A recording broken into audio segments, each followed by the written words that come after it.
ঘরে আজকে কোনো প্রকার সবজি নেই, তো ভাবলাম যে বুদ্ধি খাটিয়ে কিছু একটা রান্না করে নিই, তাহলে একবেলা চলে যাবে। তো এদিকে সকালবেলা ঘুম থেকে ওঠার পরে হাঁসের বাচ্চাগুলোকে খাবার দিয়ে দিচ্ছি। আগের বড় হাঁসগুলো তো বিক্রি করে দিয়েছি, কারণ হচ্ছে ওগুলো আর ডিম পাড়তেছিল না। তো সে ভাবলাম যে ওগুলো রেখে আর কি হবে, নতুন করে হাঁস লাগিয়ে নেই। যে কথা সেই কাজ। আর কিছু বাচ্চা কিনে নিয়ে আসা হয়েছে, এখানে 20টা 21টার মতো হাঁসের বাচ্চা আছে। তো এগুলো হচ্ছে ফিড আর ভুট্টা, এগুলো হচ্ছে কবিতরও খায় আর কি। হাঁসকেও মানে আমি খাওয়াই যাতে যেন তো খুব তাড়াতাড়ি বড় হয়ে যায়। তো এদিকে হাঁসের বাচ্চাগুলোকে ডাকতেছিলাম, তো তারা আসতেছিল না, কারণ এখনও তারা ডাক বোঝে না। আর এই তো দেখেন মাশাল্লাহ কাঁঠাল ধরেছে, খুব ছোট্ট একটা কিন্তু গাছ, যা ধরেছে আলহামদুলিল্লাহ। সাথে হচ্ছে এই যে খাবারগুলো রেখে দিচ্ছি। এরপর ওই যে বললাম না, আজকে কিন্তু বুদ্ধি খাটিয়ে রান্না করব, কারণ ঘরে তেমন কিছু নেই সবজি। তো এদিকে দেখেন মাশাল্লাহ গাছে ডালপালা নেই, তারপরে কিন্তু লিচু ধরে আছে চায়না থিরি। তো এরপরে হচ্ছে এখন আমি যে ঘরে চলে আসলাম। আপনাদের ভাইয়া বলতেছে আজকে কি রান্না করবো, আমি বললাম যে চলো ঘরে, আজকে তো ঘরে কোনো সবজি নেই, তাই তো বুদ্ধি খাটিয়ে কিছু রেডি করে নিয়েছি। আর এত গরম উঠেছে, ফ্যান না দিলে ঘরে এক মুহূর্ত থাকা যাচ্ছে না।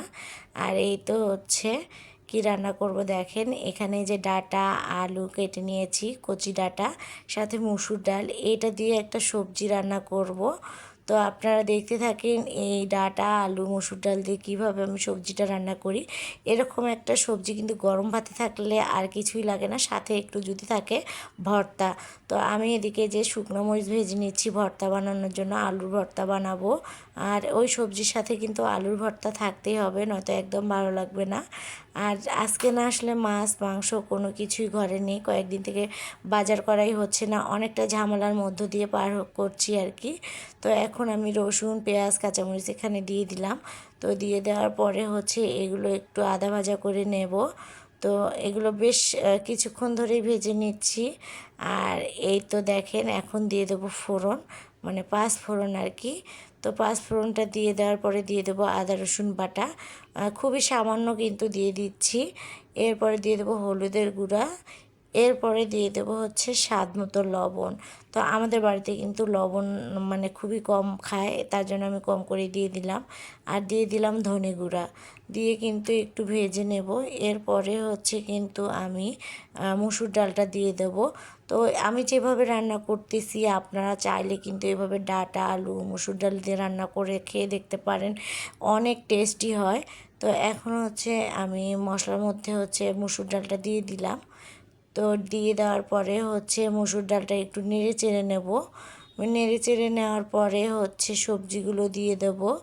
তো আমি মাঝে মধ্যে যখন আসলে ঘরে কিছু থাকে না, এরকম কিন্তু একটা রান্না করে নিই। আর একটা কথা কি জানেন, আমাদের গ্রামের মানুষের কিন্তু ভাতের অভাব হয় কিন্তু তরকারির অভাব হয় না। কারণ কি জানেন, গ্রামে সব কিছুই পাওয়া যায়, একবেলা শাক ভাত খেয়েও কিন্তু থাকা যায়। আর আমি এখানে ডাটা আলু আর হচ্ছে ডালটা কিন্তু কষিয়ে নিচ্ছি। এখানে কিন্তু কাটাখুরি আর ডাটাও আছে, আপনারা কাটাখুরি আর ডাটাটা চেনেন কি না আমি জানি না, তবে আমাদের গ্রামে কিন্তু এগুলো খুবই পাওয়া যায়। বা যে কোনো গ্রামেই কিন্তু এই কাটাখুরিয়াটা বেশি পাওয়া যায়, সাথে ডাটাও আছে। তো যাই হোক, বোঝাই যাচ্ছে না যে আমি কাটাখুরি আর ডাটা একসঙ্গে মিক্সড করে মসুর ডাল দিয়ে রান্না করে নিচ্ছি। তো কষানোর জন্য দিয়ে দিলাম। আর এই তো দেখেন বলক চলে আসছে বা কষানো হয়ে গেছে। তো আমি এখন হচ্ছে আবারও একটু নেড়ে চেড়ে নেব। আর সত্যিও যে বললাম না, এই সবজিটা বাড়িতে একবার হলেও রান্না করে খেয়ে দেখবেন, ভীষণ ভালো লাগবে। মাছ মাংস কোনো কিছুরই প্রয়োজন হবে না। আমি কিন্তু আপনাদের সাথে আমার দৈনন্দিন জীবনে যা কিছু আছে সব কিছুই শেয়ার করি, আমি কোনো রেসিপি শেয়ার করছি না। এদিকে একটু ঝোল দিয়ে দিলাম, দিয়ে আবারও ঢেকে দিলাম, কারণ হচ্ছে কাজের ফাঁকে ফাঁকে হয়তো বা আমি রান্নাগুলোও একটু আপনাদের সাথে শেয়ার করি। এখন হচ্ছে আমি এই সবজিটা কিন্তু আবারও নতুন করে বাগার দেব। তো এখানে আমি রসুন পেঁয়াজ হচ্ছে ভেজে নিচ্ছি। আর আমি কিন্তু এই সবজিটা রান্নার সময় দুইবার করে বাগার দিয়ে নিলাম। এই তো দেখেন দ্বিতীয়বার বাগার দিচ্ছি ফোড়ন দিয়ে আবারও। তো একটা শুকনো মরিচও দিয়েছি। আর বাগার দেওয়া হয়ে গেলে কিন্তু আমার হচ্ছে এই সবজি রান্নাটাও হয়ে যাবে। তো এদিকে হচ্ছে ভর্তাটাও বানিয়ে নেব, যেহেতু হচ্ছে সবজি রান্নাটাও হয়ে গেল। তো এর সাথে ওই যে বললাম না, ভর্তা তো লাগবেই। তো এই যে আলুর ভর্তাটা ঝাল ঝাল একদম লাল লাল করে এই যে ভর্তা বানিয়ে নিচ্ছি।